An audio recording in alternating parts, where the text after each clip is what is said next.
Hello and welcome to Better Work Days, a show dedicated to helping everyday professionals create better days at work. I'm your host, Andy Morrison from Real Custom Training, where we design and deliver professional development workshops that are relevant, engaging, actionable, and lasting. Each week on Better Work Days, we'll be taking a look at a specific concept, skill, or story that we use in our workshops. We'll make sure that they're easy to understand, fun to learn about, and most importantly, that they can be applied immediately in the workplace as soon as you finish the episode. Thank you for joining us. It's time for Better Work Days from Real Custom Training. Hey everybody, welcome back to Better Work Days. I'm your host, Andy Morrison. This week I have for you 5 strategies that you can utilize anytime you have to give challenging feedback to an employee. Now, I just a couple weeks ago wrapped up a workshop here in Putnam, Connecticut in our training center on the topic of giving growth-centric feedback. That's a topic that we pair up with our Delegating Effectively workshop because we really want to give people the 1-2 punch of being able to delegate work effectively, give clear assignments, make sure everything's understood, expectations are very clear for the employee, and then do some feedback building, some feedback skill development, so that the manager then has the ability to monitor the employee's work on the delegated assignments and give them feedback as needed. And inevitably, when we talk about feedback with people in our workshops, it's always the case that folks, understandably and naturally, find it much easier to give positive feedback than negative feedback. Or by negative feedback, you can call it challenging feedback. Challenging to deliver and challenging to receive for the employee or for you, the manager, when you get feedback. We all know it's much easier to accept positive feedback than negative feedback. So it makes sense. It's much easier to deliver positive feedback than negative or challenging feedback.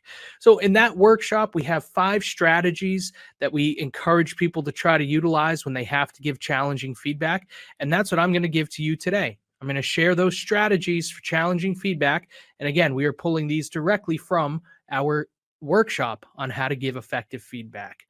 So the number one thing that they say when you have to give negative feedback, do not put it off. If you're like me and you're a procrastinator, especially with things that make you uncomfortable, then this is a good strategy to start off with. Don't put it off. Make your plan for your feedback session and set the meeting with the employee in a timely manner. Okay. A little bit of advice that can help you do this in a more timely manner. Just focus on the one thing you need the employee to work on. So one scenario we talked about in our workshop is if you've got an employee who's doing customer service and handling customer calls on the phone, and they're doing a great job, but you've noticed that they could use a little polishing on some of their politeness, their skills, their people skills on the phone. Then that can be the one thing you hone in on with the employee. You can even get more specific to say, I want to start with you saying you're welcome to a customer when they say thank you, rather than saying no problem or anytime or casual things like that. Maybe you want them to be a little more formal. That can be the one thing you focus on.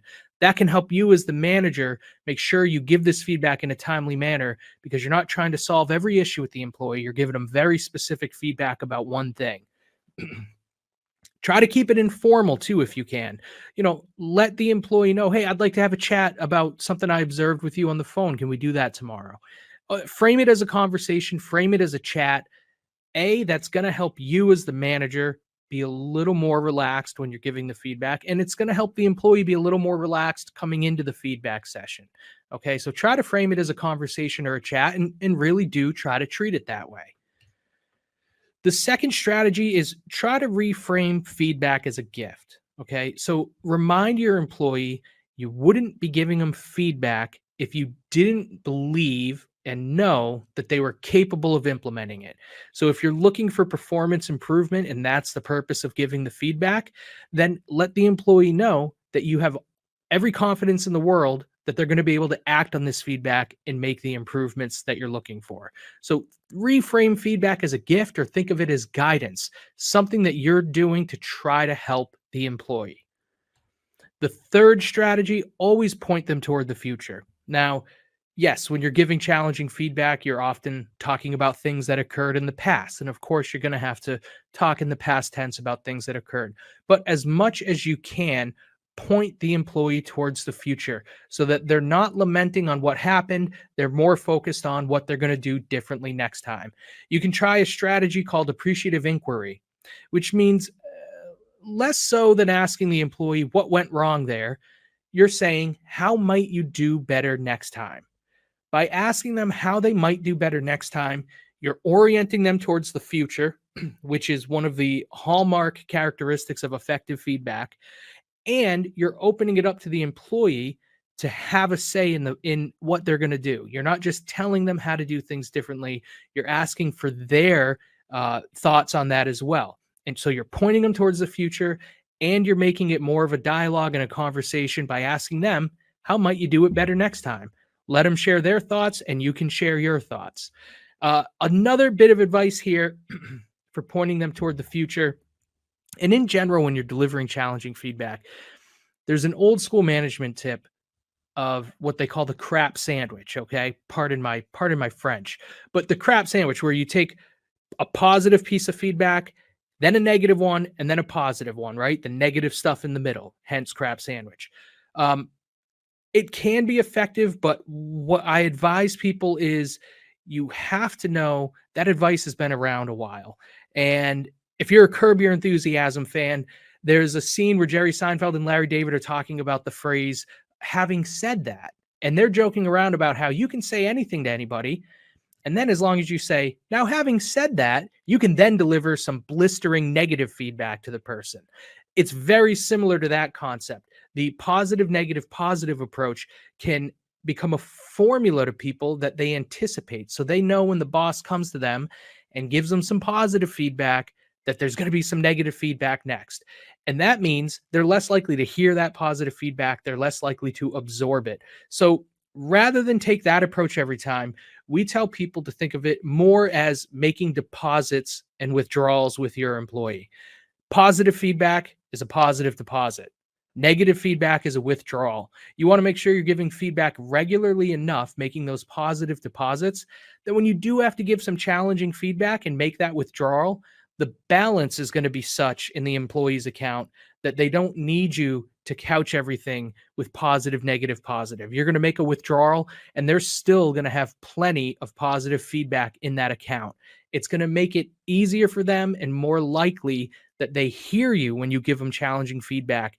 If you cut to the chase, you don't worry about formulas like positive, negative, positive. Just give them the challenging feedback. And if you have been giving them plenty of positive feedback along the way, then they're going to be more receptive to that challenging feedback when you do have to give it to them. The fourth strategy, always be objective and not subjective.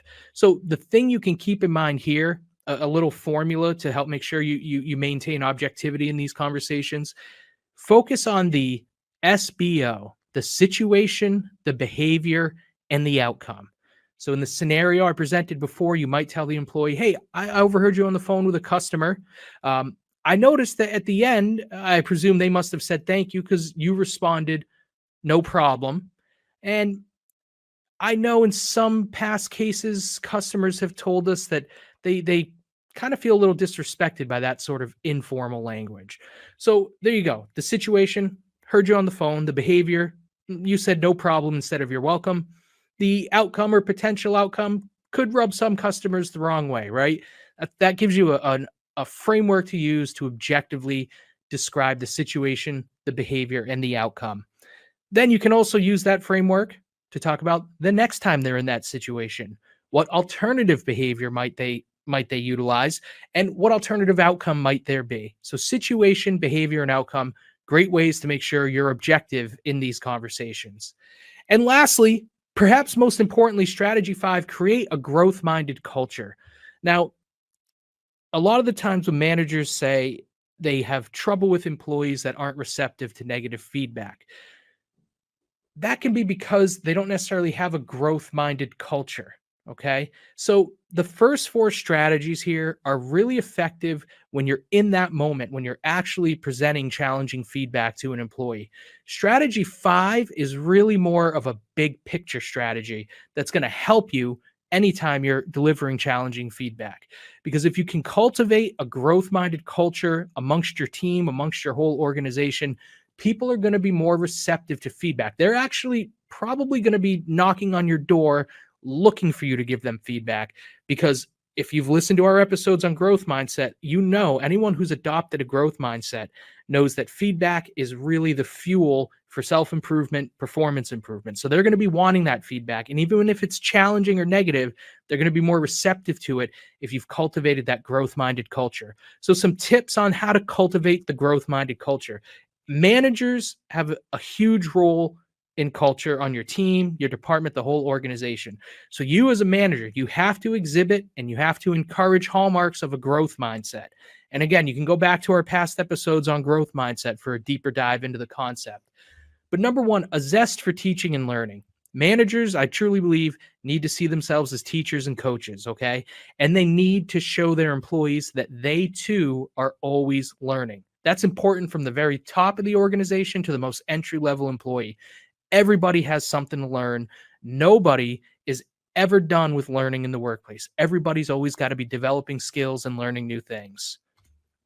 And you got to show them that part of teaching and learning means you have to be open to giving and receiving feedback. So you as the manager, it's got to be a two-way street. You've got to invite feedback from your employees as well as giving them feedback. All right? Confront and overcome obstacles. Don't shy away from obstacles, okay? Let the employees know there's going to be obstacles. There's probably going to be failure, right? Resilience in the face of setback or failures is a really important part of creating a growth-minded environment.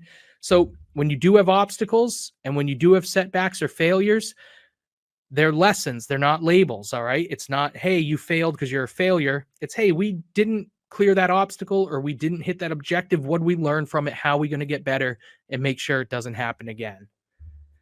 You got to present skills as learnable. And we harp on this a lot at Real Custom Training, but this is true in terms of technical skills, which I think is easier for people to accept. Yeah, you can learn to do technical things. You can learn to run a piece of machinery. When it comes to soft skills in the workplace, like leadership skills, communication skills, people skills, that's often where people find it more difficult to believe that they're learnable, because we have a fixed mindset idea about those things where we think, well, I'm a shy person because I'm genetically programmed to be shy. So I can't learn to be more outgoing. This is just who I am. No, being outgoing, being more friendly, being a better communicator, being a better leader, those are all skills anyone can learn. The organization and the managers within it need to present skills as learnable if you want to build a growth-minded environment. And then you've got to convey that the whole organization values learning and perseverance over innate genius or talent. Great example of that. If you're giving out an award at the end of the year, let's say you're giving out an award to the best salesperson on the team.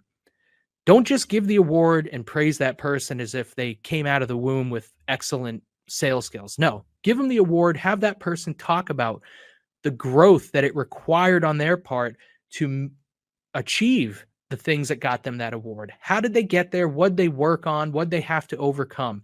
Things like that demonstrate, oh, it's all about learning and perseverance and development. It's not just that some people are geniuses or rock stars, that they worked to get to that level of talent and that anybody can, and that that's something the organization values. Leaders need to be presented as resources for learning, okay? In other words, leaders need to be seen as guides, not judges. If your employees are afraid to come to you to acknowledge that they have a growth area, that they have something they need to learn more about, if they're afraid to do that, then they're not going to get the resources and they're not going to get the guidance that they need. They need to have that psychological safety of knowing my organization values learning, and I'll actually be in more trouble if I don't raise my hand and say, hey, boss, I could work on my time management skills. Hey, boss, I could really work on my interpersonal skills, whatever it might be. You've got to cultivate a culture where people feel safe to acknowledge that stuff and where they can turn to their boss and their leaders to say, can you help me with this? So remember, leaders need to be guides, not judges. And then lastly, give frequent feedback to promote learning and future success. This is what I was saying before about that deposit analogy. Feedback needs to be frequent. Okay. And you probably do want to be giving more positive feedback than negative feedback. You want to be genuine about it. But if you can be genuine about it, like they say, catch them doing good. When you catch someone doing the right thing, give them positive feedback. it reinforces behavior, and it reinforces learning. And it's going to make them more successful in the future. So make sure you're giving feedback frequently. And the more you're giving positive feedback, the easier it's going to be to give that challenging feedback if you have really created a growth-minded environment in your organization. So I hope that's helpful. Like I said, this is one of those universal challenges that we hear a lot of managers struggle with. I know I've struggled with it as well. A lot of people do, with giving challenging feedback. So there's some actionable tips for you today on how to provide challenging feedback to your employees. And then if you want to take a bigger picture look at it and start working on the culture of your team and your organization, we gave you some great tips on how to create a growth-minded environment amongst your team, or hopefully across your entire organization. So thank you for watching, folks. We'll see you next week.